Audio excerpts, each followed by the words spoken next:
So today we are going to discuss another two very important topic. बच्चों ये वाले जो दो टॉपिक्स है ना, ये बहुत ज्यादा इंपॉर्टेंट है ये छोटे से हैं, लेकिन अभी आप देखोगे कि इन टॉपिक्स के अंदर कंसेप्ट कितना ज्यादा है। क्योंकि फर्स्ट ग्रेड ने तो भाई कुछ चार पांच लाइनें लिख के उसने तो अपनी जान छुड़वा ली है, लेकिन ये जान हमारे लिए वो भले जान बन जाते हैं। ये जो छोटे से टॉपिक एक हमारे पास है कार्डिक टेम्पोनेट का टॉपिक है, और एक आगे हमारे पास होगा सिनकोप का। ठीक है बच्चों, तो इसको हम कोशिश करेंगे इंशाल्लाह ना कि जितने भी कंसेप्ट यहाँ से हमारे पास बनते हैं उन तमाम कंसेप्ट को हम क्या करें, यहाँ से क्लियर करें। ठीक है, मतलब ईसीजी के ऊपर क्या फाइंडिंग्स मिल सकती हैं, हार्ट के अंदर क्या फाइंडिंग्स मिल सकती हैं, क्या क्या उसके कॉजेज हो सकते हैं, क्या क्या सिम्टम्स हो सकती हैं, वो सारी चीजों को हम क्या करते हैं यहाँ पर डिस्कस करते हैं। ठीक है, तो स्टार्ट करते हैं कि सर सबसे पहले, सॉरी सर, सबसे पहले जो कार्डिक टेम्पोनेट है, कार्डिक टेम्पोनेट का मतलब क्या होता है। मैं तो आपको जब भी डिजीज स्टार्ट करवाता हूँ तो जो हमारा सबसे पहला काम होता है कि वो उस डिजीज का मतलब समझना। क्योंकि देखो बच्चों, हम हजारों डिजीजेस पढ़ते हैं, तो ये जरूरी नहीं होता कि आपको हर डिजीज की साइन एंड सिम्टम या उस डिजीज के बारे में जो इंफॉर्मेशन होती है ना वो याद रहे। तो इसलिए फिर मैं हमेशा ये कोशिश करता हूँ कि आपको उस डिजीज के नाम से ही हम क्या करें, उस डिजीज को याद रखें। जैसा कि कार्डिक टेम्पोनेट, टेम्पोनेट का मतलब जहां पर भी यूज किया जाता है ना, इसका मतलब होता है फ्लूइड अकेमुलेशन। टेम्पोनेट का क्या मतलब होता है सर? टेम्पोनेट का मतलब होता है फ्लूइड अकेमुलेशन, फ्लूइड कैमुलेशन। और कार्डिक का क्या मतलब है सर? हार्ट। इसका मतलब हुआ, कार्डिक टेम्पोनेट का मतलब सर ये हुआ कि अगर मेरे हार्ट के अंदर अगर फ्लूइड इकट्ठा हो जाए तो उसको मैं क्या कहूंगा, कार्डिक टेम्पोनेट कहूंगा। अगर हमारे हार्ट के अराउंड क्या हो जाए, फ्लूइड इकट्ठा हो जाए, उसको हम कहते हैं कार्डिक टेम्पोनेट। जैसे मैंने यहाँ पर एक बड़ी ब्यूटीफुल सी डायग्राम बनाई हुई है, तो बच्चों अगर आप नोटिस करो ना, तो देखो जो नॉर्मल हार्ट होता है ना उसको आपको यहाँ से ये चैम्बर्स वगैरह नजर आ रहे होते हैं अंदर से। ठीक है, यहाँ पर राइट वेंट्रिकल जो सबसे एंटीरियर है, यहाँ पर लेफ्ट एट्रियम जो सबसे पोस्टीरियर है, यहाँ पर राइट एट्रियम, और यहाँ पर लेफ्ट वेंट्रिकल, आपको चैम्बर्स नजर आते हैं। लेकिन अगर बच्चों यहाँ पर आप नोटिस करो ना, तो यहाँ पर सर क्या है कि हमें इसके अंदर ये सारा फ्लूइड नजर आ रहा है। If you notice it, you can find the fluid in the pericardial cavity of your heart. तो इसके अंदर ये सारा फ्लूइड बिल्डअप हुआ हुआ किस सैक के अंदर, जो पेरिकार्डियल कैविटी होती है, जो मैंने आपको बताया था कि आपके हार्ट को प्रोटेक्ट करती है, सबसे जो आउटर लेयर होती है। जब उसके अंदर फ्लूइड इकट्ठा हो जाए, जब उसके अंदर ब्लड इकट्ठा हो जाए, तो उस कंडीशन को हम क्या कहते हैं sir? That is called the cardiac tamponade. अब देखो बच्चों, अगर फ्लूइड इकट्ठा हो गया है आपके हार्ट के अंदर, तो वो ये क्या कर सकता है, मैक्सिमम ये क्या करेगा, ये हमारे पास करता है उस पेशेंट का जो हार्ट होता है, जो अंदर वाले चैम्बर्स हैं, ये उनको ऊपर से क्या करेगा, कंप्रेस करेगा। देखो अगर इसको मैं थोड़ा सा जूम आउट करके आपको यहाँ पर दिखाऊं ना, तो हो क्या रहा है एक्चुअली में कि sir if this is a beautiful heart, इस ब्यूटीफुल हार्ट के अराउंड क्या है, ये पेरिकार्डियल कैविटी है। ये सारी क्या है, पेरिकार्डियल कैविटी है। तो अगर आपकी बच्चों इस पेरिकार्डियल कैविटी के अंदर ब्लड इकट्ठा हो जाए, यहाँ पर फ्लूइड इकट्ठा हो जाए, तो क्या होगा, जो अंदर वाले चैम्बर्स है ना आपके, वो चैम्बर्स क्या हो जाएंगे, कंप्रेस होंगे। और अगर वो चैम्बर हमारे पास कंप्रेस होते हैं तो आपके हार्ट को किस चीज में प्रॉब्लम आएगी सर? हमारे हार्ट को रिलैक्सेशन के अंदर प्रॉब्लम आएगी। हमारा हार्ट इस तरह बाहर की तरफ रिलैक्स नहीं हो पाएगा, एक्सपैंड नहीं होगा हमारा हार्ट। तो जब वो एक्सपैंड ही नहीं होगा तो बच्चों आपके हार्ट की फीलिंग भी नहीं होगी।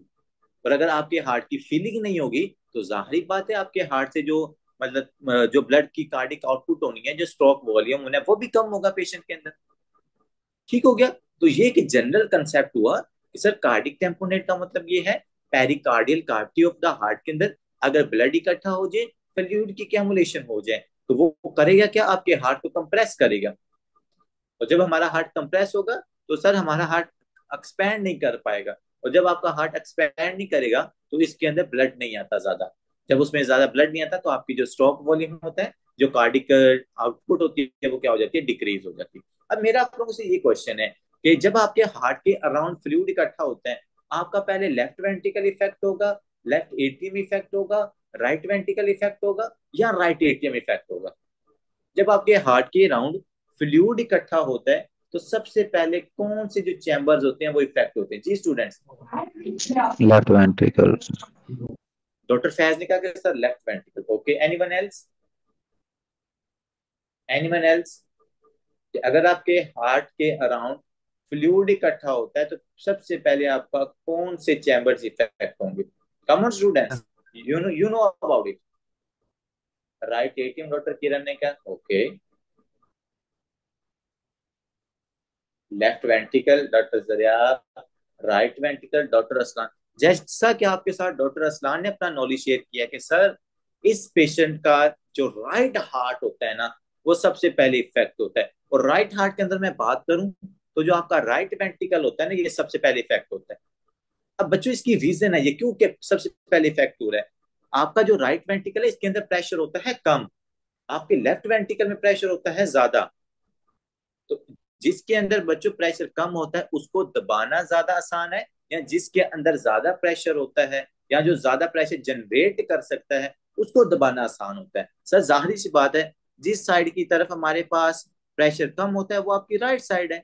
तो सबसे पहले राइट साइड क्या होती है, कार्डिक टेम्पोनेट की वजह से इफेक्ट होती है। स्टार्ट के अंदर राइट साइड इफेक्ट होती है, फिर अगर आपके पास कार्डिक टेम्पोनेट ज्यादा स्फीयर हो जाए, it started to compress your left heart as well. तो सबसे पहले तो चीज हमारे पास ये क्लैरिफाई होनी है, क्योंकि इससे क्वेश्चन पूछा जाता है कि हमारे पास जो हार्ट है वो कौन सी आपके हार्ट की साइड इफेक्ट होती है। तो जनरल सा कंसेप्ट है, राइट हार्ट इफेक्ट होगी। क्यों ज्यादा राइट हार्ट इफेक्ट होती है? क्योंकि सर राइट हार्ट की तरफ जो होता है ना, प्रेशर कम होता है। जिस साइड की तरफ प्रेशर कम होता है उसको ऊपर से कंप्रेस करना आसान होता है। जिस साइड की तरफ ज्यादा प्रेशर जनरेट होता है उसको कंप्रेस करना क्या होता है, थोड़ा सा डिफिकल्ट होता है। ठीक है, ये चीज आपने याद रखनी। वैसे इसका एक और रीजन भी होता है। वो रीजन पता क्या होता है? ये जो आपका राइट वेंट्रिकल है ना, ये ज्यादा मतलब कि इंफीरियर साइड की तरफ होता है। तो जो फ्लूइड होता है, आपको पता है फ्लूइड ज्यादातर इस साइड की तरफ आता है। ग्रेविटी की वजह से जो फ्लूइड है वो फ्लूइड भी ज्यादातर इस रीजन की तरफ आता है। ये भी इसका रीजन होता है। लेकिन मेन चीज जो है ना वो प्रेशर वाला है, इसके अंदर जो चेंज है, इसमें कंप्रेशन, इसलिए ये जल्दी कंप्रेस हो जाता है। ठीक है, तो आई होप सो कि आपको ये जो छोटी सी बात है ये समझ आ गई होगी। अब जरा आपकी बुक से देखते हैं कि आपकी बुक ने क्या बताया है। Sir compression of the heart by fluid, वही बात होगी कि हमारे पास हार्ट जो है वो कंप्रेस हो रहा है। किसकी वजह से कंप्रेस हो रहा है सर? हमारे पास अगर उसमें फ्लूइड इकट्ठा हो रहा है पेरिकार्डियल कैविटी के अंदर, ये हमारे पास ब्लड भी हो सकता है, ये हमारे पास एफ्यूजन भी हो सकती है। अब आप में से काफी सारे स्टूडेंट सोच रहे होंगे कि यार सिर्फ ना आपके हार्ट के अराउंड फ्लूइड ही तो इकट्ठा हो रहा है, तो ये कोई ज्यादा इतनी खतरनाक कंडीशन तो नहीं है। बच्चों अगर ये सडनली अकेमुलेट हो जाए ना, it can lead towards the death of that patient as well. और अगर आपको मैं इसकी सिंपल सी एग्जांपल दूं, तो अभी कुछ दिन पहले जो हमारे कोलीग्स थे, doctor Ehsan Nawaz I think उनका नाम था, या हसन हसन नवाज था, तो जो उनकी डेथ हुई थी ना, वो असल में कार्डिक टेम्पोनेट की वजह से हुई थी। जो यंग डॉक्टर सभी हमारे कोलीग्स आए थे ना यहाँ पे म्यू हॉस्पिटल में, वो ऑब्जर्व कर रहे थे, तो बच्चों उनकी जो डेथ हुई थी वो कार्डिक टेम्पोनेट की वजह से हुई थी। अब आप पूछेंगे सर कार्डिक टेम्पोनेट की वजह से कैसे? तो वो जो डॉक्टर थे उनको डिजीज थी मार्फन सिंड्रोम। कौन सी डिजीज थी? Marfan syndrome. और आपको पता है मार्फन सिंड्रोम में आपके पास जो कनेक्टिव टिश्यूज होते हैं पूरी बॉडी के, वो वीक होते हैं। तो अगर मैं बात करूँ आपकी ब्लड वेसल्स की, तो ब्लड वेसल्स की जो वॉल होती है वो भी वीक होती हैं। तो जब ब्लड वेसल्स की वॉल्स वीक थी ना, तो उसका क्या हुआ कि लेट्स सपोज यहाँ से लेफ्ट वेंट्रिकल ने कॉन्टेक्ट करके उसके अयोटा में ब्लड फेंक रही थी। अब उसका जो अयोटा था ना उसमें हुई थी अयोटिक डाइसेक्शन। क्या होती है अयोटा के अंदर है? अयोटिक डाइसेक्शन हो गई थी, यहाँ से अयोटा फट गया था। जब अयोटिक डाइसेक्शन हुई ना, तो अयोटिक डाइसेक्शन की वजह से बच्चे ये जो सारा फ्लूइड ब्लड जहाँ से निकला ना, ये उसकी पेरिकार्डियल कैविटी के अंदर क्या हो गया था, डिपॉजिट हो गया था। जब पेरिकार्डियल कैविटी के अंदर सडनली इतना ज्यादा ब्लड डिपॉजिट हो गया था ना, तो उसने क्या किया, उसने directly effect the cardiac output of that patient. तो इवन तो ये भी कहा जाता है कि उस बंदे की जो कार्डिक आउटपुट थी वो जीरो के ऊपर भी आ गई थी। तो ये मैं ये नहीं कह रहा कि 30 या 40 या 35 इतनी कार्डिक आउटपुट है, जीरो के ऊपर कार्डिक आउटपुट आ गई है। इसका क्या मतलब हुआ होगा कि सर उस बंदे में जो आयोटिक डाइसेक्शन हुई होगी ना वो बहुत ज्यादा सीवियर हुई होगी, जिसकी वजह से इतना ब्लड वहां से निकला है कि उसने आपके हार्ट के अंदर आके क्या करवा दिया, उसको ऊपर से कंप्रेस कर दिया। तो जब हार्ट हमारे पास कंप्रेस हो रहा है तो क्या होगा, उस पेशेंट के अंदर डायलेशन नहीं होगी, रिलैक्सेशन नहीं होगी, डायस्टोलिक वॉल्यूम कम होगा, प्रीलोड कम होगा, स्टॉप वॉल्यूम कम होगा, कार्डिक आउटपुट कम होगा। और अगर सडनली कार्डिक आउटपुट आपकी जीरो पे आ जाती है, it can directly leads towards the collapse of that patient. तो ये हमने आपको एक जिंदा एग्जांपल भी दे दी है। तो इसलिए अगर ये सडनली ये कंडीशन डेवलप हो रही है ना बच्चों, तो ये बहुत ज्यादा हमारे लिए सीवियर भी हो सकती है। हाँ, अगर थोड़ा सा फ्लूइड इकट्ठा है, लेट्स वो डिपेंड करता है कितने ml वहां पर ब्लड इकट्ठा है। 500 ml ब्लड इकट्ठा है, 200 ml ब्लड इकट्ठा है। हाँ, अगर 1500 ml से ज्यादा ब्लड इकट्ठा हो जाए ना, तो उस बंदे की उसी टाइम सर्जरी की जाती है। 1500 ml से ज्यादा अगर ब्लड इकट्ठा हो जाए ना, तो उसी टाइम रिकमेंड किया जाता है कि यार इस पेशेंट का जल्दी जल्दी क्या करो, पेरिकार्डियोसेंटेसिस करो, इसको वहां से फ्लूइड को निकालो। नहीं तो वो इतनी ज्यादा कंप्रेशन कर देगा कि पेशेंट क्या कर सकता है, हमारे पास उसकी मतलब कि डेथ हो सकती है कार्डिक आउटपुट कम होने की वजह से। ठीक है। तो जब सर हमारे पास आपका ब्लड ऊपर से वेंट्रिकल्स को कंप्रेस कर रहा होगा, उनकी कंप्रेशन की वजह से क्या होगा हमारे पास सर, डायस्टोल कम होगा, प्री लोड कम होगा। जब बच्चों का प्री लोड कम होगा, तो उस पेशेंट का जो कार्डिक आउटपुट है वो भी कम होगा। ठीक है। और कितनी कम होगी, it depends upon the amount of blood that accumulated in the pericardial cavity. ठीक है। दूसरी वो बात क्या है कि सर हमारे पास जो जितने भी चैम्बर्स हैं, इन तमाम चैम्बर्स का जो डायस्टोलिक वॉल्यूम है, जो रिलैक्सेशन वाला वॉल्यूम, वो ऑलमोस्ट हमारे पास क्या हो सकता है, इक्विलिब्रियम में जा सकता है। देखो इक्विलिब्रियम में क्यों जा रहा है, क्योंकि आपका ये जो फ्लूइड है, इसने पूरी पेरिकार्डियल कैविटी को यहाँ पर अक्यूमुलेट किया हुआ। तो जब पूरी पेरिकार्डियल कैविटी यहाँ पर के अंदर फ्लूइड इकट्ठा हो रहा है, तो मेरे ये पूरे हार्ट को क्या कर देगा, इफेक्ट कर रहा है। स्टार्ट के अंदर किसको करेगा, राइट हार्ट को। फिर हमारे पास ये किसकी तरफ जा सकता है, आपके लेफ्ट हार्ट की साइड की तरफ भी जा सकता है। तो जब पूरा हार्ट आपका इफेक्ट होगा, पूरे हार्ट के अराउंड फ्लूइड इकट्ठा हो जाएगा, तो जो तमाम चैम्बर्स हैं, उनका जो डायस्टोलिक प्रेशर होता है ना, वो हमारे पास सेम हो जाता है। क्योंकि ऊपर से कंप्रेशन आ रही है ना, तो जितनी कंप्रेशन वो हमारे पास क्या करेगा eight the and, left atrium को दे रहा है, उतनी कंप्रेशन वो आपके राइट एट्रियम को भी दे रहे हैं। तो दोनों का जो डायस्टोलिक वॉल्यूम है वो सेम कर देगा। इसी तरह राइट वेंट्रिकल, इसी तरह हमारे पास लेफ्ट वेंट्रिकल भी होता है। ठीक है। तो ये चीज आपने यहाँ पर याद रखनी है। नेक्स्ट आते हैं बच्चों, जो सबसे इंपॉर्टेंट चीज इसकी पूछी जाती है, वो हमारे पास होता है बैक स्ट्राइएड। क्या होता है हमारे पास, बैक स्ट्राइएड। लेकिन बैक स्ट्राइएड को हमने डायरेक्टली नहीं समझना, हम यहाँ पर देखते हैं कि असल में जो बैक स्ट्राइएड है ना, ये डेवलप कैसे होता है। क्योंकि सिम्टम्स हमेशा याद नहीं रहते, लेकिन कंसेप्ट याद रहते होते हैं। तो इसके लिए हम क्या करते हैं, यहाँ पर एक ब्यूटीफुल सा हार्ट ड्रा कर लेते हैं।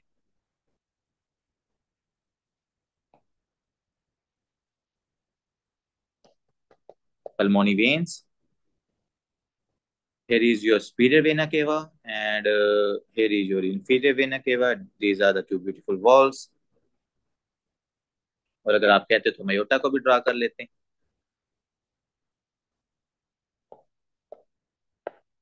ठीक है जी। This is your beautiful heart. अब आपने प्रॉब्लम समझ ली है कि सर असल में इस पेशेंट में हुआ क्या था। तो सर प्रॉब्लम ये है कि इस पेशेंट की पेरिकार्डियल कैविटी के अंदर क्या था, फ्लूइड इकट्ठा। तो यहाँ पर हम बना लेते हैं ये पेरिकार्डियल कैविटी।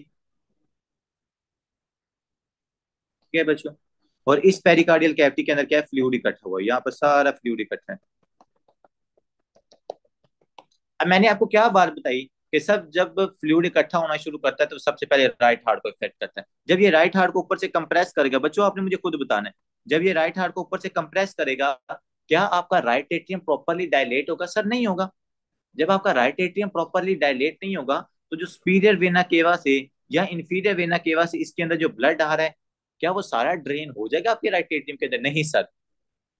जब वो सारा ब्लड आपके राइट एट्रियम में ड्रेन नहीं होगा, इसका मतलब है सर हमारे पास जो जोगुलर वेन है, जो हमारे पास सुपीरियर वेना केवा है, जो आपकी ब्रैकियोस्फेलिक वेन है, जो आपके पास जोगुलर वेन है, इन तमाम के अंदर ब्लड की क्या हो जाएगी, कंजेशन हो जाएगी। इन तमाम के अंदर ब्लड की क्या हो जाएगी, अकेमुलेशन हो जाएगी। जब इनके अंदर ब्लड की कंजेशन या अकेमुलेशन होगी, तो उसकी वजह से आपको क्या नजर आएगा, डिस्टेंडेड जोगुलर वेन्स, कि आपको फूली हुई या स्वेल जोगुलर वेन्स मिलती हैं। तो पहले नंबर पे आपने याद रखना है डिस्टेंडेड जोगुलर वेन्स। और वो क्यों हो रही है, मैंने आपको रीजन बता दिया। There is a compression of the right atrium, there is no proper drainage of the blood from superior vena cava, and if there is no proper drainage of the blood from superior vena cava into the right atrium, so it can lead towards the congestion of the blood into your brachiocephalic vein and as well as into your jugular veins, and it can lead towards the distension or swelling of your jugular veins and brachiocephalic vein, and that is more prominent is your jugular vein, that is called the distended jugular vein। पहली हमारे पास ये symptom आ गई। दूसरे number बच्चों, अगर आपके right atrium में blood कम है, राइट वेंट्रिकल में भी ब्लड कम आएगा। राइट वेंट्रिकल में ब्लड कम है, पल्मोनी ट्रंक में ब्लड कम जाएगा, पल्मोनी आर्टरीज में कम ब्लड जाएगा। हमारे पास जो पल्मोनी वेन्स हैं, जो ब्लड लेके आती हैं आपके लंग से, पल्मोनी वेन्स में भी कम ब्लड आएगा। पल्मोनी वेन्स में ब्लड कम आएगा तो हमारे पास पेशेंट के लेफ्ट एट्रियम में कम ब्लड है, लेफ्ट वेंट्रिकल में कम ब्लड है, तो जो उसकी कार्डिक आउटपुट होगी वो भी क्या हो जाएगी, डिक्रीज हो जाएगी।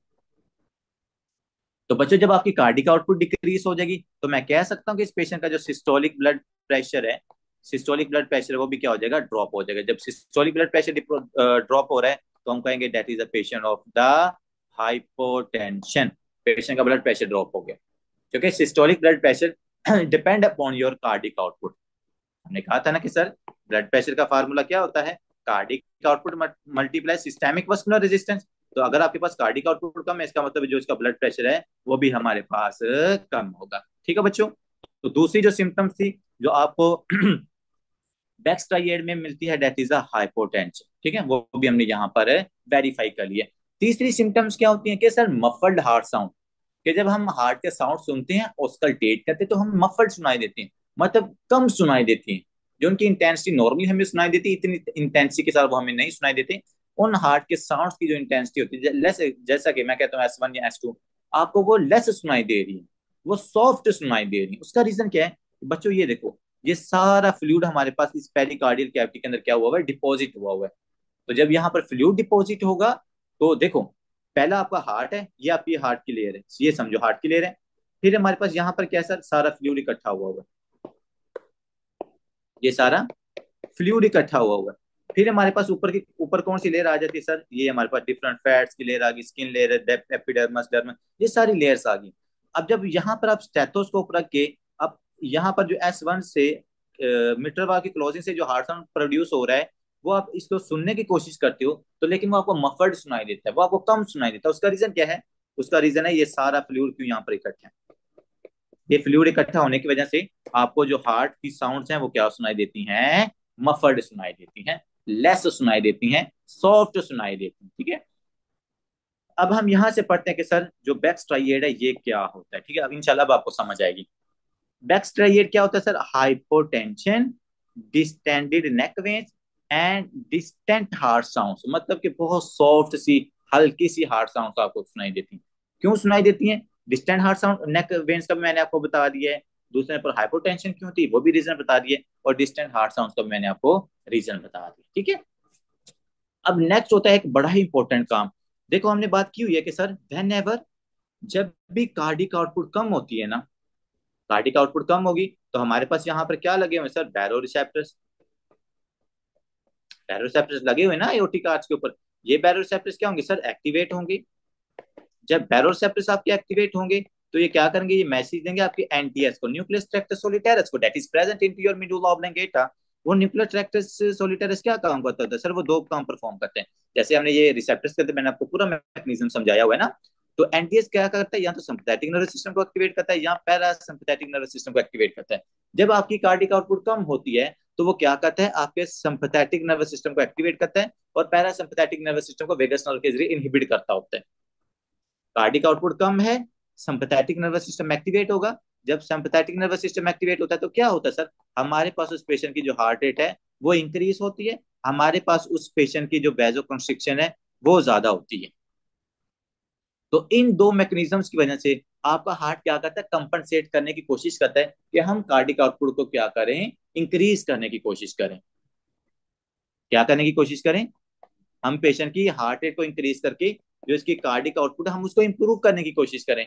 लेकिन अब हार्ट को क्या पता है कि भाई इसके पास क्या है, इसके अंदर कार्डिक टेम्पोनेट हुआ हुआ है, इसके अंदर जो ब्लड का वॉल्यूम है वही कम आ रहा है। अब वो हार्ट रेट को तो इंक्रीज करवा देता है लेकिन यहाँ पर चूंकि ब्लड कम आ रहा होता है तो जितना आपका ब्लड प्रेशर इंक्रीज होना चाहिए था वो इतना ब्लड प्रेशर स्टिल इंक्रीज नहीं हो रहा होता।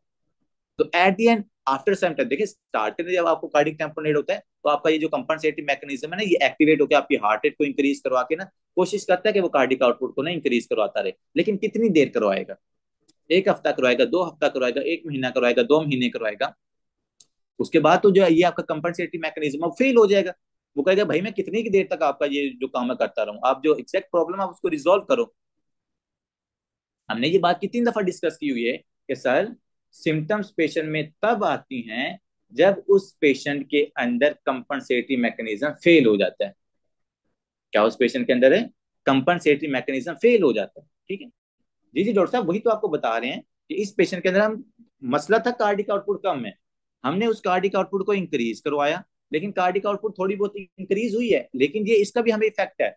वो इफेक्ट क्या दूसरा पड़ रहा है कि आपके पास ये जो वैसो कंस्ट्रिक्शन, अभी हम सिर्फ हार्ट रेट की बात कर रहे हैं कि हार्ट रेट इंक्रीज हुई, हमने कार्डिक आउटपुट को इंप्रूव करने की कोशिश की, लेकिन जो सिंपैथेटिक नर्वस सिस्टम है वो वैसो कंस्ट्रिक्शन भी तो करवा रहा है ना। तो वैसो कंस्ट्रिक्शन की वजह से क्या हो रहा है, आपका आफ्टर लोड भी इंक्रीज होता है। जब आपका आफ्टर लोड इंक्रीज होगा, इन ब्लड की अयोटा की वैसो कंस्ट्रिक्शन एक्सपोज हो जाती है, तो उस वैसो कंस्ट्रिक्शन या आफ्टर लोड इंक्रीज होने की वजह से वो जो आपके पास कार्डिक आउटपुट स्टार्ट के अंदर जो थोड़ी बहुत इंक्रीज होती है, वो क्या हो जाती है, फिर ड्रॉप होना शुरू हो जाती है, और अब ज्यादा सीवियरली वो ड्रॉप होना शुरू हो जाएगी। क्यों? क्योंकि सर उस पेशेंट के अंदर जो वैसो कंस्ट्रिक्शन है वो भी होगी, उसका आफ्टर लोड भी इंक्रीज हो गया। तो सिंपल सी बात जो हमने यहाँ पर याद रखनी है वो ये है कि सर कार्डिक आउटपुट कम होगी, सिंपैथेटिक नर्वस सिस्टम एक्टिवेट होगा, सिंपैथेटिक नर्वस सिस्टम एक्टिवेट होकर हार्ट रेट इंक्रीज हो जाएगी, हार्ट रेट इंक्रीज होके उस पेशेंट के अंदर किसी हद तक कार्डिक आउटपुट को कंपनसेट करने की कोशिश की जाती है, लेकिन वो जो कार्डिक आउटपुट है वो हमारे पास कुछ टाइम के लिए ही कंपनसेट होती है, after that heart started to failure. उसके बाद आपका हार्ट क्या है, काम करना भी छोड़ सकता है हमारे पास। क्योंकि यहाँ पर दो प्रॉब्लम्स आ रही हैं, एक तो अगर देखो हार्ट रेट बच्चों आपकी इंक्रीज हो रही है ना, तो दूसरी तरफ अगर आप नोटिस करो ना, ये पेशेंट अरिथमिया की तरफ भी जा सकता है। मैंने आपको अरिथमिया का क्राइटेरिया बताया हुआ है ना, क्या क्या हो सकता है कि अगर आप अपने हार्ट को तंग करोगे ना, अगर आप आपके हार्ट की न्यूरोलॉजिकल सप्लाई को तंग करोगे, अगर आप अपने हार्ट के स्ट्रक्चर को डैमेज करोगे, तो इस पेशेंट के अंदर क्या हो सकता है सर, हमारे पास अरिथमियास डेवलप हो सकते हैं। तो पहला काम जो कार्डिक आउटपुट कम होने की वजह से बच्चों आपने याद रखना, that is a increase heart rate. Heart rate increase होती है, लेकिन आफ्टर सम टाइम जब ये आपके पास जो कंपनसेटिंग मैकेनिज्म, मतलब ये सिंपैथेटिक नर्वस सिस्टम की एक्टिवेशन की वजह से हुआ था ना, तो after some times it started to fail. अब आपके पास पेशेंट या तो अरिथमिया की तरफ चला जाएगा, या वो पेशेंट हमारे पास क्या है, कार्डिक ब्लॉक की तरफ चला जाएगा, मतलब उसका बिल्कुल हार्ट जो है हार्ट रेट भी कम हो जाएगी। लेकिन इसको डेवलप होने में थोड़ा सा टाइम लगता है, उससे पहले पहले क्या किया जाता है, पेशेंट का ट्रीटमेंट कर लिया जाता है। ठीक है, तो ये चीज आपने जरूर याद रखनी है कि कार्डिक आउटपुट कम होने की वजह से हार्ट रेट इंक्रीज होती है। दूसरे नंबर पर आते हैं पल्सुस पैराडॉक्सुस। अब ये बड़ा इंपॉर्टेंट कंसेप्ट है कि जो पल्सुस पैराडॉक्सिस ना, ये क्या होती है। सबसे पहले तो समझो पल्सुस पैराडॉक्सिस होता क्या है। बच्चों जब हम इंस्पायर करते हैं ना, नॉर्मली भी पहले बात समझो, जब हम इंस्पायर करते हैं तो उस दौरान हमारा जो सिस्टोलिक ब्लड प्रेशर है ना, ये 10 मिलीमीटर मर्करी ड्रॉप होता है। जब हम क्या करते हैं नॉर्मली, अभी लेट्स अभी मैं बैठा हूं ना, तो मैं क्या करता हूँ, इंस्पायर इंस्पायर कर रहा हूँ ना, तो इस दौरान जो मेरा सिस्टोलिक ब्लड प्रेशर है ना, वो नॉर्मली भी 5 या 4 या 3 या 7 या 8 मतलब 10 से ज्यादा नहीं होना चाहिए, लेकिन इससे कम 5 6 7, इतना आपका जो सिस्टोलिक ब्लड प्रेशर है ना, ये ड्रॉप होता है। अब उसके ड्रॉप होने की रीजन क्या होती है, नॉर्मली पहले बात को समझो। बच्चे जब हम इंस्पायर करते हैं ना, तो ड्यूरिंग इंस्पायरेशन जो आपके पास ब्लड है ना, ब्लड जाता है आपके हार्ट से लंग्स की तरफ।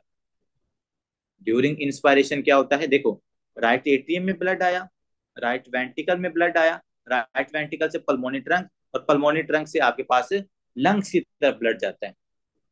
तो डोमिनेंटली ड्यूरिंग इंस्पायरेशन आपके पास जो ब्लड होता है वो राइट हार्ट से लंग्स की तरफ जाता है। ये देखो नंबर वन, ये चीज लिख लें कि सर इंस्पायरेशन के दौरान जो ब्लड होता है वो राइट हार्ट से लंग्स में जाता है डोमिनेंटली, ज्यादा काम ये होता है। ड्यूरिंग एक्सपायरेशन डोमिनेंटली क्या काम होता है, मैं यहाँ पर वर्ड जो यूज कर रहा हूँ ना, डोमिनेंट, अभी मैं इसका मतलब भी बताता हूँ। तो जब बच्चों आप एक्सपायर करते हो ना, तो उस दौरान आपके लंग्स से ब्लड जाता है आपके लेफ्ट हार्ट की तरफ।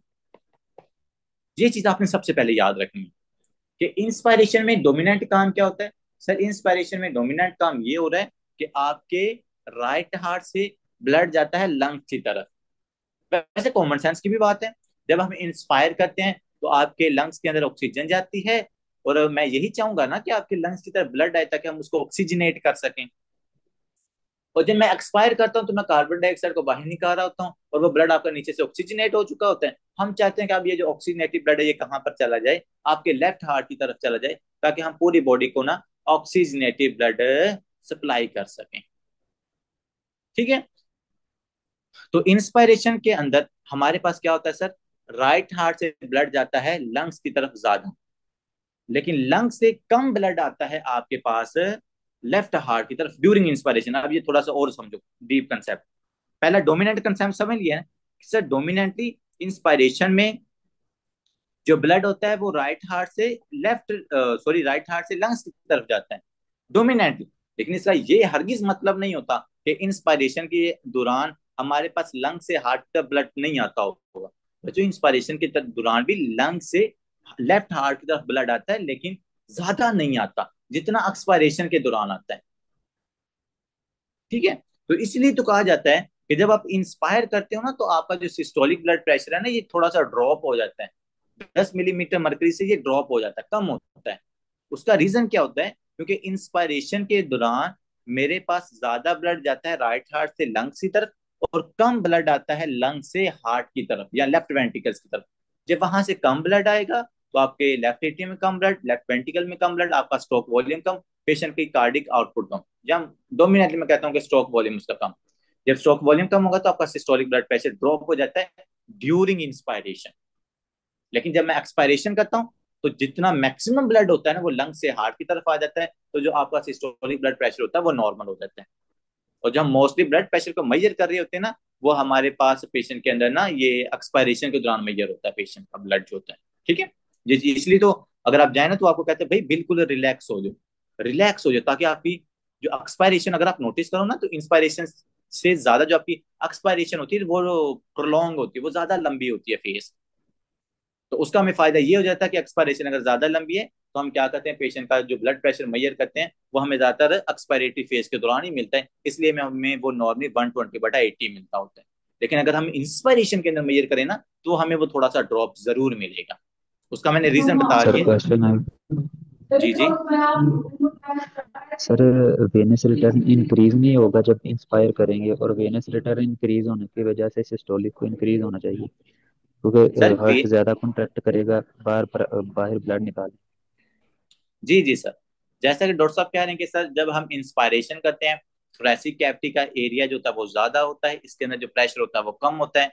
जो हमारे पास इंफीरियर वेना केवा को हमने दबाया हुआ था थोरेसिक कैविटी में, वो आपके पास एक्सपैंड करती है, तो पेशेंट का जो वीनस रिटर्न होता है ना, वो इंक्रीज हो जाता है। बिल्कुल आप ठीक कह रहे हो कि इंस्पायरेशन के दौरान जो वीनस रिटर्न होता है वो भी इंक्रीज होता है। अब मैं आपको बताता हूँ कि वीनस रिटर्न से अब क्या काम होगा। डॉक्टर साहब जरा समझिएगा। मैं असल में आपको राइट हार्ट से आगे की तरफ लेके जा रहा था, तो लेकिन आप थोड़ा सा और पीछे चले गए। वो मैं वैसे ये कंसेप्ट मैंने आपको उस दिन बताया भी था। वीनस इंटर्न से राइट एटीएम और राइट वेंट्रिकल में आता है ज्यादा ब्लड। ठीक है। एक कंसेप्ट तो ये हो गया कि जब मैं इंस्पायर करता हूँ तो राइट एटीएम और राइट वेंट्रिकल में ज्यादा ब्लड आता है।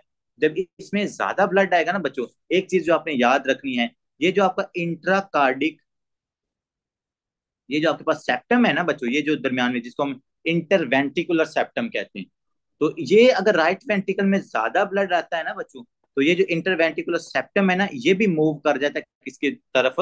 आपके लेफ्ट हार्ट की तरफ। ये अगर नोटिस करो ना, तो अगर राइट वेंट्रिकल में ज्यादा ब्लड आए ना, तो ये इसको पुश करता है इंटरवेंट्रिकुलर सेप्टम को कि आप किसकी तरफ चले जाओ, लेफ्ट वेंट्रिकल की साइड की तरफ देखो, तो ये लेफ्ट वेंट्रिकल की टेरिटरी में आ रहा है।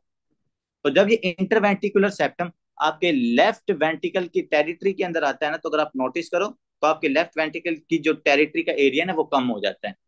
तो जब लेफ्ट वेंट्रिकल की टेरिटरी का एरिया कम होता है ना, तो इसके अंदर ब्लड क्या आता है? कम आता है। जब इसमें कम ब्लड आएगा तो यहाँ से भी आपकी जो कार्डिक आउटपुट होती है वो भी कम होती है। तो इसका ये रीजन है। इसको डायरेक्टली भी समझ सकते हो, इनडायरेक्टली भी समझ सकते हो। तो मैं जो आपको मैकेनिज्म बता रहा था, मैं आपको सिंपल बता रहा था कि इंस्पायरेशन के अंदर हमारे पास, मैंने कहा ना कि आपके राइट हार्ट में ब्लड आता है, और राइट हार्ट से लंग्स की तरफ ज्यादा ब्लड जाता है। एक कंसेप्ट ये होता है कि लंग्स की तरफ ज्यादा ब्लड जाता है, और हमारे पास इंस्पायरेशन के अंदर जो आपका हार्ट है ना उसकी तरफ कम ब्लड आता है। लेकिन जैसे आप एक्सपायर करते हैं, तो वो जो मैक्सिमम ब्लड होता है वो आपके लेफ्ट हार्ट की तरफ आ जाता है। उसकी वजह से अगर हमारे पास इंस्पायरेशन में कम ब्लड आ रहा है आपके लेफ्ट हार्ट की तरफ, तो कार्डिक आउटपुट कम होती है। दूसरा रीजन जो इसका होता है ना, कि अगर आपके पास लेफ्ट वेंट्रिकल में बहुत ज्यादा ब्लड आ रहा है ना इंस्पायरेशन के अंदर, तो वो जो इंटरवेंट्रिकुलर सेप्टम होता है ना, ये इसको पुश करता है। जब इंटरवेंट्रिकुलर सेप्टम ये पुश करेगा, तो ये लेफ्ट साइड की तरफ चला जाता है। जब लेफ्ट साइड की तरफ जाएगा, तो लेफ्ट साइड का जो एरिया है ये देखो ये कम हो रहा है। जब लेफ्ट साइड का एरिया कम होता है तो इसमें कम ब्लड आता है। तो जब इसमें कम ब्लड आएगा, तो आपके पास जो कार्डिक आउटपुट होती है ना वो पेशेंट की कम होती है। तो इसके ये दो रीजन हो सकते हैं। एक, कि ज्यादा ब्लड लंग्स की तरफ चला जाता है, और कम ब्लड आपके पास लेफ्ट हार्ट की तरफ आता है, तो कार्डिक आउटपुट कम होती है, पेशेंट का सिस्टोलिक ब्लड प्रेशर ड्रॉप हो जाता है। दूसरा रीजन ये होता है कि उस पेशेंट के अंदर ये जो इंटरवेंटिकुलर सेप्टम है, जो आपको अभी मैं बताऊंगा कि डोमिनेंट आपको पैथोलॉजिकली ये ज्यादा डोमिनेंट नजर आता है। तो जब ये इंटरवेंटिकुलर सेप्टम लेफ्ट वेंटिकल की तरफ पुश होके लेफ्ट वेंटिकल के एरिया को कम कर देगा ना, तो फिर लेफ्ट वेंटिकल में ब्लड कम आता है। जब लेफ्ट वेंटिकल में ब्लड कम आएगा तो जो इसकी कार्डिक आउटपुट है वो भी कम होगी, और अगर कार्डिक आउटपुट कम होगी तो सिस्टोलिक ब्लड प्रेशर आपका क्या हो जाता है, ड्रॉप हो जाता है। अब ये जो जितना ज्यादा राइट वेंट्रिकल में ब्लड होगा, ये इंटरवेंट्रिकुलर क्या करेगा, उतना ज्यादा हमारे पास पुश करता है इंटरवेंट्रिकुलर सेप्टम को लेफ्ट वेंट्रिकल के अंदर, और लेफ्ट वेंट्रिकल का उतना एरिया कम होता है और उतनी ज्यादा जो सिस्टोलिक ब्लड प्रेशर है वो उस पेशेंट का ड्रॉप हो जाता है। लेकिन हमने कहा सर ये नॉर्मली जो जो इंटरवेंट्रिकुलर सेप्टम है ना, ये इतना ज्यादा पुश नहीं होता होता। ये इंटरवेंट्रिकुलर सेप्टम कब पुश होगा मैं आपको बताता हूँ। तो ये जो मैंने आपको बात की थी ना कि नॉर्मली भी जो हमारा इंस्पायरेशन के अंदर सिस्टोलिक ब्लड प्रेशर 5 या 7 मिलीमीटर मरकरी कम होता है ना, उसके क्या क्या रीजन है बच्चों, पहला समझ लो, चीजों को हम समराइज करते हैं। पहला उसका रीजन ये है कि सर इंस्पायरेशन के अंदर राइट हार्ट की तरफ ज्यादा ब्लड आ रहा है, और राइट हार्ट से आपके लंग्स की तरफ ज्यादा ब्लड जा रहा है इंस्पायरेशन के अंदर। तो जब लंग्स के अंदर ब्लड ज्यादा जाता है तो इंस्पायरेशन के अंदर हमारे पास लंग्स से लेफ्ट हार्ट में कम ब्लड आता है। तो जब इंस्पायरेशन में लंग से लेफ्ट हार्ट की तरफ कम ब्लड आएगा ना, तो आपके लेफ्ट वेंट्रिकल का ब्लड कम होगा, उसकी जो स्ट्रोक वॉल्यूम है वो कम होगा, पेशेंट का सिस्टोलिक ब्लड प्रेशर ड्रॉप हो जाता है। अब इसी को मैं कहता हूँ कि जब आप फुल एक्सपायरेशन करते हो ना, तो जो मैक्सिमम ब्लड होता है ना वो आपके लेफ्ट हार्ट साइड की तरफ आ जाता है। तो इसी तरह अगर मैं मतलब कि एक्सपायरेशन के अंदर आपका बीपी मेजर करूं तो आपका नॉर्मल होता है, क्योंकि अब जो ब्लड है वो आपके लंग से किसकी तरफ आ चुका है, आपके हार्ट लेफ्ट हार्ट की तरफ मैक्सिमम आ चुका है, और आपका स्ट्रोक वॉल्यूम इंक्रीज हुआ है, तो आपका सिस्टोलिक ब्लड प्रेशर इंप्रूव हो जाता है। ठीक है, तो ये हमारे पास है नॉर्मल कि इंस्पायरेशन के अंदर बीपी हमारा क्या होता है, 10 मिलीमीटर मरकरी से कम ड्रॉप होता है। उसका रीजन क्या है वो मैंने आपको बता दिया। अब बात करते हैं कि सर पल्सुस पैराडॉक्सिस क्या होती है। तो बच्चे ये तो पल्सुस, यही है। जी जी, स्प्लिटिंग में भी यही होता है, इंस्पिरेशन में ब्लड जाता है और एक्सपिरेशन में दौरान भी इसलिए आवाज में वो फिक्स रहती है उनमें अयोटा और कोलिन की जो स्प्लिटिंग है वो नहीं होती। जी जी बिल्कुल कह रहे हैं, उसके स्प्लिटिंग के अंदर भी हमारे पास स्प्लिटिंग में के अंदर जो असल में जो वॉल्यूम होता है ना आपके पास, असल में जो स्प्लिटिंग एएसडी की वजह से हो रही होती है ना, उसमें वॉल्यूम हमारे पास इक्वलाइज होता है। तो आप वो बात ठीक कर रहे हो, ठीक है। तो देखो पल्सिस पैराडॉक्सिस क्या होता है सर। पल्सिस पैराडॉक्सिस हम कहते हैं कि अगर आप हमारे पास decrease in amplitude of systolic blood pressure more than 10 millimetre mercury during inspiration, अगर इंस्पायरेशन के दौरान हमारा 10 मिलीमीटर मरकरी से ज्यादा प्रेशर ड्रॉप हो जाए, सिस्टोलिक ब्लड 10 से ज्यादा, अगर 10 से कम है वो तो नॉर्मल है, लेकिन अगर 10 से ज्यादा हो रहा है, इसका मतलब क्या है कि sir that is a pulsus paradoxus condition. और पल्सुस पैराडॉक्सिस कंडीशन के अंदर क्या हो रहा है हमारे पास कि पेशेंट का सर जो ब्लड है वो लेफ्ट हार्ट की तरफ कम जा रहा है। मेन चीज तो आपने ये समझनी, क्योंकि जो आपके पास सिस्टोलिक ब्लड प्रेशर है ये डिपेंड करता है स्ट्रोक वॉल्यूम या कार्डिक आउटपुट के अंदर। तो अगर आपका स्ट्रोक वॉल्यूम या कार्डिक आउटपुट कम हो रही तो आपका सिस्टोलिक ब्लड प्रेशर क्या होगा, ज्यादा कम होगा। अब अगर 10 से कम है तो वो तो नॉर्मल है, लेकिन अगर 10 से ज्यादा, देखो 120/80 नॉर्मल होता है। अगर लेट्स सपोज मैं कहता हूँ उस पेशेंट के अंदर हमने देखा तो हमें मिला 105/65, मतलब कि ये 10 से ज्यादा उसका ब्लड प्रेशर ड्रॉप हो रहा है ना। अब इसका मतलब कि भाई कोई ना कोई पैथोलॉजी होगी कि जो इस पेशेंट का सिस्टोलिक ब्लड प्रेशर इंस्पायरेशन के अंदर ड्रॉप हो रहा है ना, तो इसका मतलब है कि there is some sort of pathology. तो ऐसी क्या पैथोलॉजी होती है जिसके अंदर पेशेंट का जो सिस्टोलिक ब्लड प्रेशर है वो 10 से ज्यादा कम हो रहा है, 10 मिलीमीटर से ज्यादा कम हो रहा है। सबसे पहले तो उस कंडीशन को हम कहते हैं पेल्सिस पैराडॉक्सिस। उस कंडीशन के अंदर आपने याद रखना बच्चों, काफी सारी कंडीशंस आती हैं जिसके अंदर पेशेंट का अंदर ना आपको पल्सिस पैराडॉक्सिस मिलता है। उसमें सबसे पहले आपका आता है क्रूप, सबको अभी हम डिफाइन भी करते हैं कि ये क्यों होता है। दूसरे number asthma, COPD and cardiac tamponade, जो महाराज का टॉपिक है कि सर कार्डिक टेम्पोनेट की वजह से भी जो आपका सिस्टोलिक ब्लड प्रेशर है वो 10 से ज्यादा ड्रॉप होता है, 10 मिलीमीटर मरकरी से ज्यादा ड्रॉप होता है। अब उसका रीजन देखो, वो कह रहे हैं कि sir increase venous return during inspiration, कि जब हम इंस्पायर करते हैं तो हमारे पास जो वीनस रिटर्न होता है वो इंक्रीज हो जाता है। सिंपल सी बात है कि हमारा जो वीनस रिटर्न होता है, क्योंकि इंट्राथ्रेसिस कैविटी के अंदर जो प्रेशर होता है वो कम होता है, जब वो प्रेशर हमारे पास कम होता है तो वीनस रिटर्न बढ़ जाता है। अब जब वीनस रिटर्न बढ़ेगा तो राइट वेंट्रिकुलर फीलिंग भी आपके पास बढ़ेगी। अब यहाँ पर थोड़ा सा हमारे पास ट्विस्ट आता है। वो ट्विस्ट क्या है कि देखो बच्चों, जब राइट वेंट्रिकुलर फीलिंग होगी ना, यहाँ पे नोटिस करो, पेशेंट है कार्डिक टेम्पोनेट का, बात को समझिएगा। पेशेंट मेरे पास किसका है, कार्डिक टेम्पोनेट का, जिसके पेरिकार्डियल कैविटी में क्या है सर, फ्लूइड है। अब हमने कहा कि इंस्पायरेशन के अंदर राइट एट्रियम में ज्यादा ब्लड आता है, और हमारे पास राइट वेंट्रिकल में ज्यादा ब्लड आता है। Right atrium and right ventricle के अंदर ज्यादा ब्लड आता है ड्यूरिंग इंस्पायरेशन। अब आपने नोटिस करना है, आपके राइट वेंट्रिकल में फिलिंग हो रही है ब्लड की, आपके राइट वेंट्रिकल में ब्लड की फिलिंग हो रही है क्योंकि ज्यादा ब्लड आ गया है। लेकिन पेशेंट की जो राइट वेंट्रिकल है ना, ये प्रॉपरली क्या नहीं हो रहा, ये रिलैक्स नहीं हो रहा। ये आपका जो राइट वेंट्रिकल है, ये प्रॉपरली रिलैक्स नहीं हो रहा क्योंकि फ्लूइड है साइडों की तरफ। जब ये प्रॉपरली रिलैक्स नहीं होगा और इसके अंदर फ्लूइड आ रहा है, तो आपको पता है कि हमारे पास जो हार्ट की सबसे वीक वॉल होती है ना, वो वीक वॉल सबसे पहले क्या करती है, बल्ज करती है। ऊपर से राइट वेंट्रिकल में ब्लड आता जा रहा है, अब मेरा जो राइट वेंट्रिकल है ये प्रॉपरली डायलेट नहीं हो रहा, क्यों, क्योंकि इसकी साइडों की तरफ फ्लूइड इकट्ठा हुआ होगा।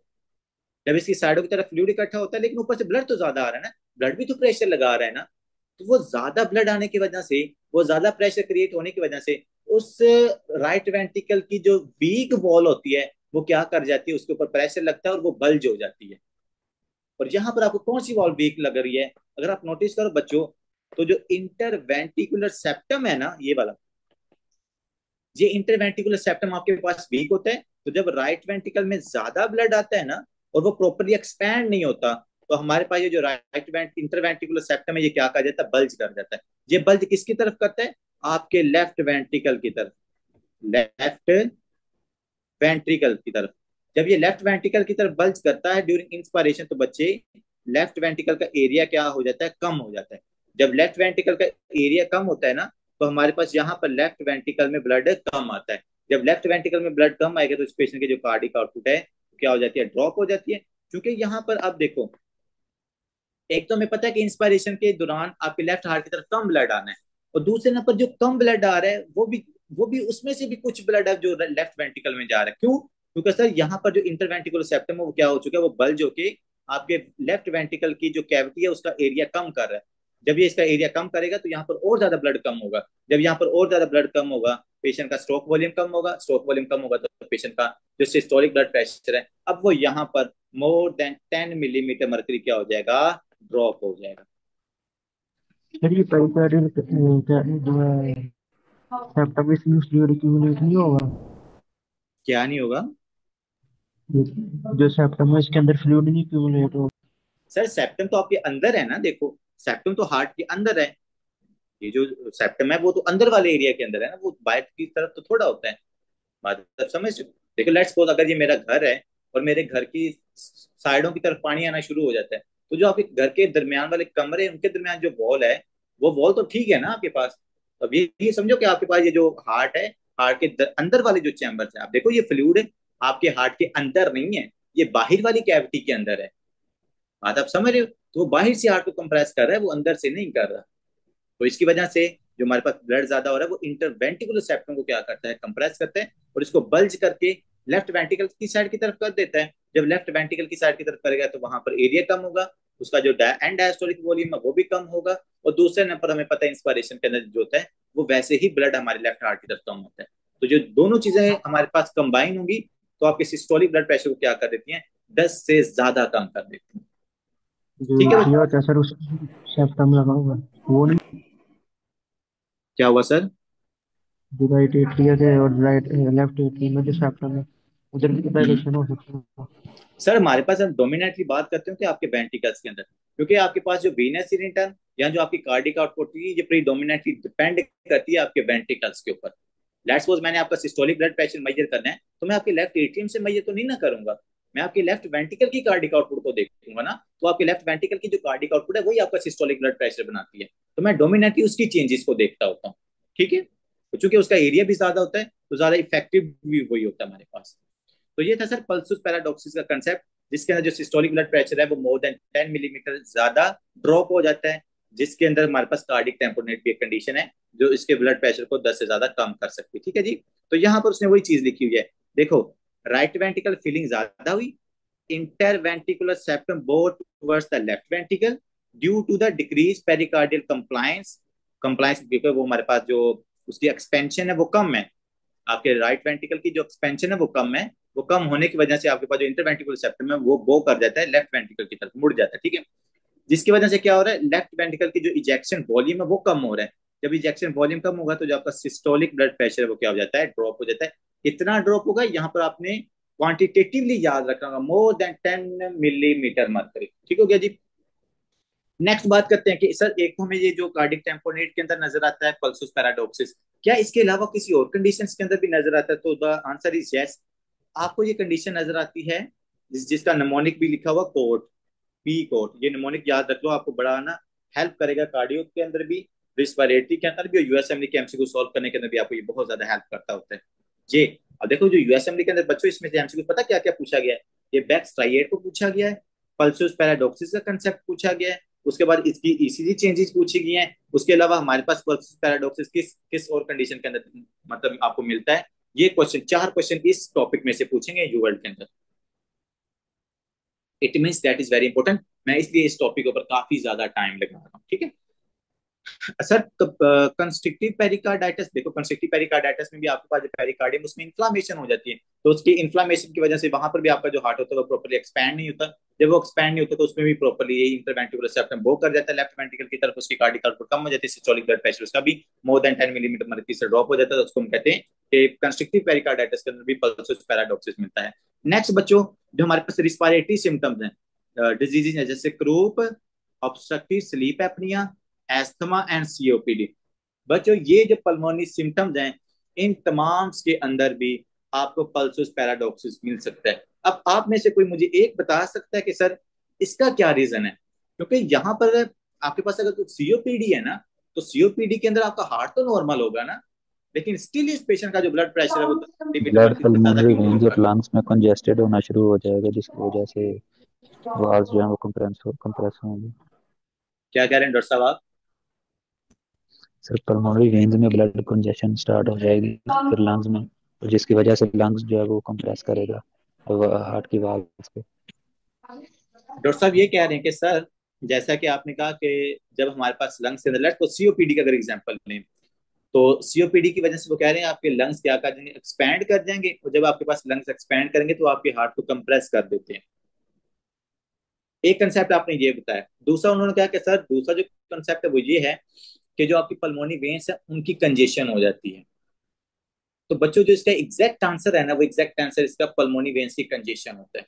सर लंग्स में ब्लड अक्यूमुलेट होगा और बैक टू वेंट्रिकल्स नहीं है, एग्जैक्टली ये मैं आपको बात कर रहा हूँ कि जो आपके पास पल्मोनी आर्टरीज और जो पल्मोनी वेन्स है ना उनके अंदर अक्यूमुलेशन हो जाती है, उनके अंदर हमारे पास कंजेशन हो जाती है।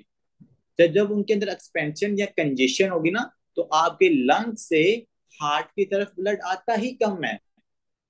अब जैसे मैं आपको सीओपीडी की एग्जांपल देता हूँ, सीओपीडी के अंदर हम ले लेते हैं एस्थमा को ले लो, एम्फिसीमा को ले लो, क्रोनिक ब्रोंकाइटिस को ले लो, हम एस्थमा को लेते हैं। बच्चों एस्थमा के अंदर क्या होता है, आपके लंग्स एक्सपैंड हुए होते हैं, जब आपके लंग्स एक्सपैंड करते हैं ना, तो जो आपकी पल्मोनी आर्टरीज और जो पल्मोनी वेन्स होती है इनकी कंजेशन हो जाती है, मतलब इनके अंदर ब्लड आके डिपॉजिट हो जाते हैं, क्योंकि आपके लंग्स प्रॉपर्ली कॉन्ट्रैक्ट और रिलैक्स नहीं कर रहे होते, तो जब वो कॉन्ट्रैक्ट और रिलैक्स नहीं करते तो आपके ब्लड को लंग से हार्ट की तरफ पुश नहीं कर रहे होते। तो जब आपके लंग्स से हार्ट की तरफ ब्लड पुश नहीं होता तो वो आपके लंग्स में डिपॉजिट हो जाता है, हार्ट की तरफ कम ब्लड आता है। जब हार्ट की तरफ कम ब्लड आएगा तो आपके पास क्या होगा, लेफ्ट वेंट्रिकुलर फिलिंग कम होगी, प्री लोड कम होगा, हमारे पास लेफ्ट वेंट्रिकुलर डायस्टोलिक वॉल्यूम कम होगा, पेशेंट का स्ट्रोक वॉल्यूम कम होगा, कार्डिक आउटपुट कम होगा, और पेशेंट का के अंदर आपको पल्सस पैराडॉक्सिस मिलेगी, ठीक है जी।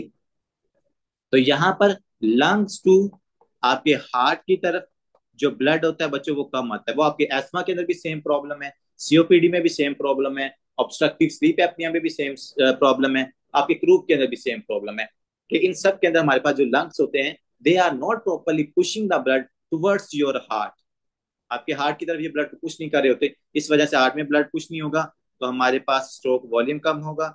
अगर आपका स्ट्रोक वॉल्यूम कम है तो पेशेंट का जो सिस्टोलिक ब्लड प्रेशर है वो भी क्या हो जाएगा, ड्रॉप हो जाएगा, ठीक है जी। तो ये था हमारा सिंपल सा कंसेप्ट, इसको याद रखना है, इसमें से क्वेश्चन पूछे जाते हैं। इवन दो ये जो एस्मा वाला है ना, एस्मा वाला पूरा सिनेरियो बना के ना ये बताया गया है, एस्मा वाला पूरा सिनेरियो बता के ना इसमें से ये पल्सोस पैराडॉक्सिस का कंसेप्ट पूछा गया, इसका मतलब आपके 4 इंशाल्लाह यूवर्ड के एमसीक्यूज आज सॉल्व हो गए। आगे आते हैं जी, जो एनआरई के एमसीक्यूज है, वो एमसीक्यूज क्या है, ईसीजी की फाइंडिंग्स, ये ईसीजी की फाइंडिंग्स। और ये कुछ दिन पहले ये मेरे पास ईसीजी भी आई थी, ये वाली लो क्यूआरएस वाली ना। तो बच्चों अगर आप कार्डिक टेम्पोनेट वाले पेशेंट की ईसीजी देखोगे तो ईसीजी के ऊपर आपको क्या नजर आएगा, ईसीजी सर हमें लो वोल्टेज ईसीजी मिलेगी। एक सिंपल सी बात याद रखनी है, low voltage and electrical alternans. Electrical alternans का भी मतलब ये होता है कि हमें जो ईसीजी है ना वो लो वोल्टेज की मिल रही है, उसके अंदर जो चेंजेस आ रही है वो कम आ रही हैं। अब देखो ऐसा हो क्यों रहा है कि ईसीजी के अंदर नॉर्मली तो सर हमारे पास इस तरह की बड़ी dominant P waves QRS complex वगैरह बनते हैं। देखो ऐसे, ये पी वेव है, ये मेरे पास क्यू है, ये आर, ये आपके पास नॉर्मल ईसीजी मैंने आपको ड्रा की। लेकिन बच्चों अगर आपका हार्ट कंप्रेस हो रहा है ना, अगर आपका हार्ट कंप्रेस हो रहा है, वो हमारे पास चाहे कार्डिक टेम्पोनेट है, चाहे वो कंस्ट्रिक्टिव पेरिकार्डाइटिस है, वट एवर द रीजन, अगर आपका हार्ट कंप्रेस हो रहा है तो आपको ईसीजी, क्योंकि अगर हार्ट कंप्रेस हो रहा है, it's not properly performing its function, there is no proper contraction and relaxation, and if there is no proper contraction and relaxation, there is no proper interpretation of those electrical changes on to your ECG.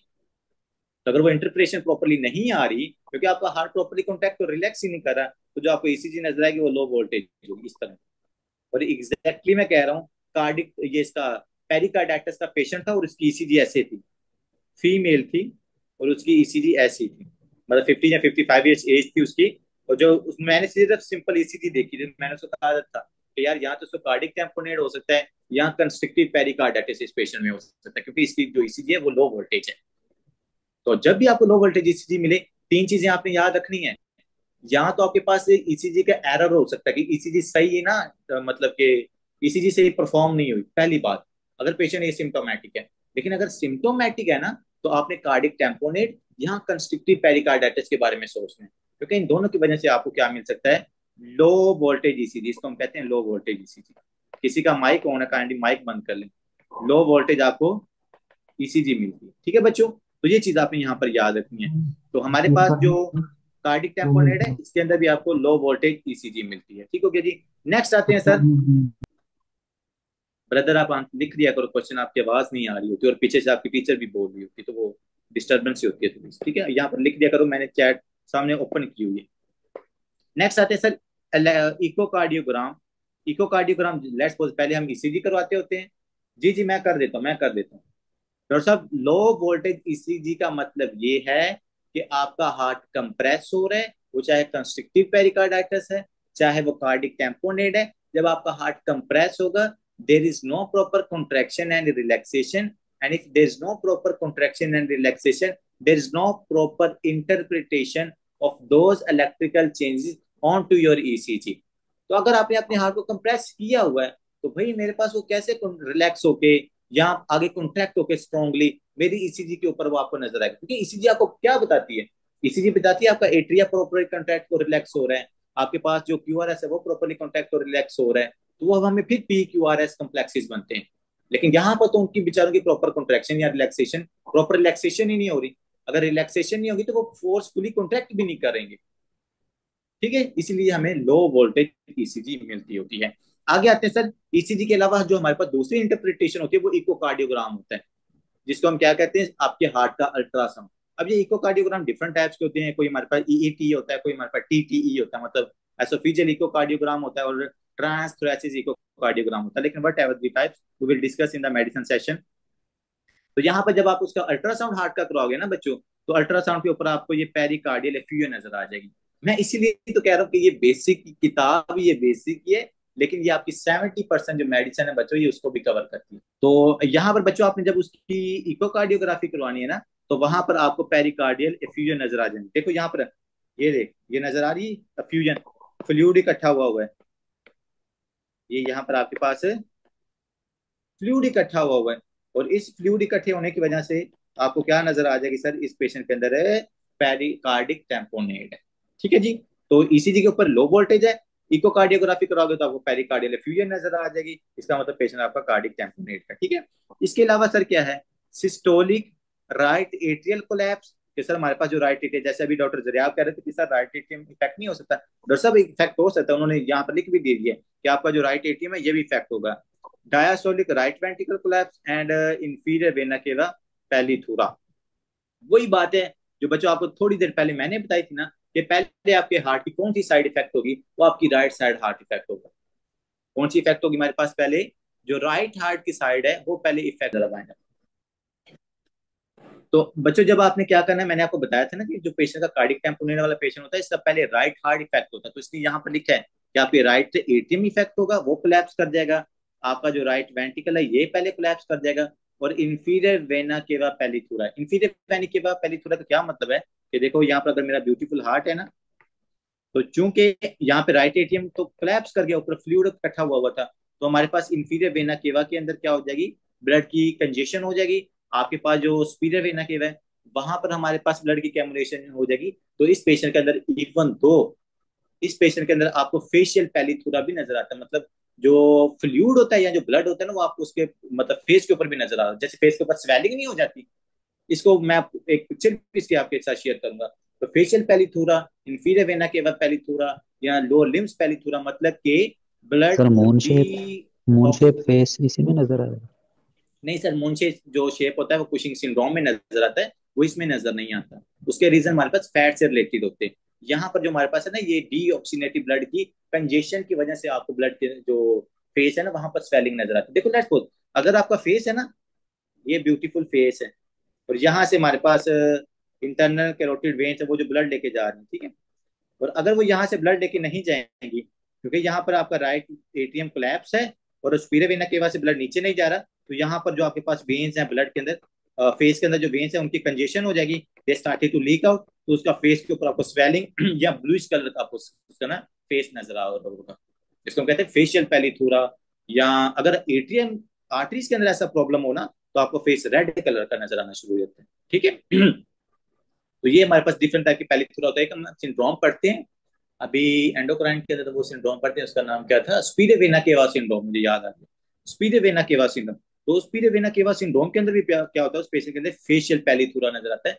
तो मतलब कि जो उसका face होता है, वो face हमारे पास उसके अंदर स्वेलिंग हो जाती है, वो हमें ब्लूश कलर का नजर आता है, ठीक है। बार बताने का मकसद होता है कि इसके ब्लड की कंजेशन हो गया फेस के अंदर, तो वो चीज आपको यहाँ पर भी क्या है नजर आ सकती है, अगर पेशेंट में क्या हो जाए, severe congestion of the blood into your right ATM and into your right ventricle, ठीक है बच्चों। तो ये आज का बहुत इंपॉर्टेंट टॉपिक है। 4 एमसीक्यूज आपके यू वर्ल्ड के यहाँ से सॉल्व हो गए हैं और पता नहीं कितने एमसीक्यूज आपके एनआरई के सॉल्व हो गए, क्योंकि एनआरई की तो वो पता है क्या करते हैं, वो छोटी छोटी चीजें पल्सस पैराडॉक्सिस पूछ लेंगे, लेकिन वो जो यू वर्ल्ड है वहां पर रीजनिंग पूछी जाती है, तो इसलिए हमने कोशिश किया कि जो जो रीजन है उसको हम डिस्कस करें। इसके अलावा पल्सस पैराडॉक्सिस किन किन में पाया जाता है, ये एनआरई के अंदर पूछ सकते हैं, जैसा कि एस्मा के अंदर पूछा जाता है। ये यूवर्ड के अंदर भी एमसीक्यूज आ सकता है, ये एनआरई के अंदर भी आ सकता है। दूसरे नंबर एनआरई के अंदर आता है मेडिसिन सेशन के अंदर, ये लो वोल्टेज ईसीजी वाला।